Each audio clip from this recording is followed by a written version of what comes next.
Hi, everyone. Thanks for joining me for a quick Tip Tuesday. Today, I wanted to talk about raising the bar in our profession and specifically how the impression that we leave with a seller. So let's think about it in the context of prospecting.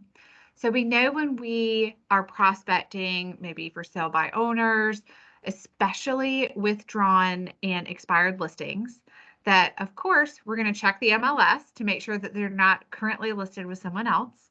We're also going to check the tax records to be sure that maybe it wasn't a recent off-market sale. And of course, we're going to double check Cole Realty or Remine just to make sure that they are not on the do not call list.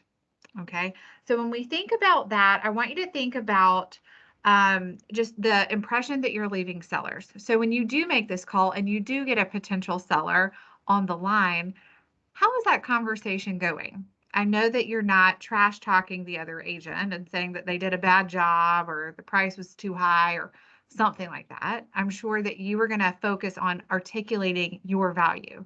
So here's what I will do differently, or here are my methods for success.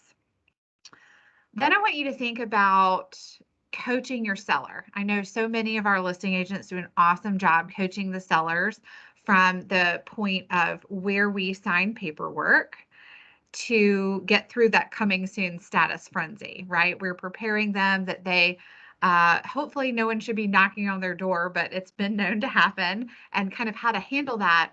But let's think about through the whole transaction. Let's say that we're under contract. What are we communicating with our sellers? Are we making sure that they know that our wagon is hitched to this buyer, that other offers could come in? And let's think about sort of the end game.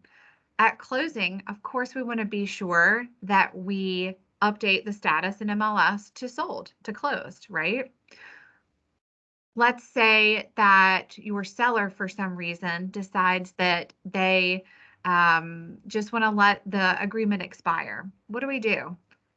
I hope you'll take a couple of extra steps to make sure that the seller knows that letting their home expire on the market, and maybe they're going to relist it with you again in a few months, is probably not the best strategy, because I know you know what happens when that listing expires.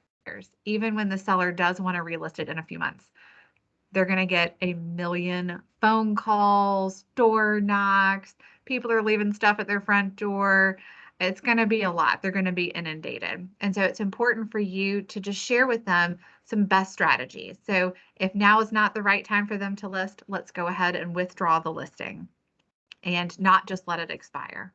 And also, let's make sure that we've got a plan in place to get it relisted. And if you need help making a plan, I'm happy to talk with you. And of course, your sellers to help them create the best plan. But I just want you guys to think about raising the bar. So when you're prospecting, make sure that you're not stepping on another realtor's toes and interfering with, Article 16 of the Code of Ethics by respecting another firm's boundaries if they already have a relationship with a consumer. And also, you're not going to disparage another agent, whether they're with our firm or with another firm. And then you're going to coach and guide your sellers through the process. And you're going to make them aware that somebody might knock on their door. They might get a call. Could be an accidental call. Hopefully it's not a predatory call from another firm during the listing process before closing. And of course, you're going to talk to them about meaningful ways of getting their property off the market if for some reason that today isn't the right day for them to list their home. You guys, I hope this was really helpful. If you have questions, I hope you'll bring them to me. Take good care.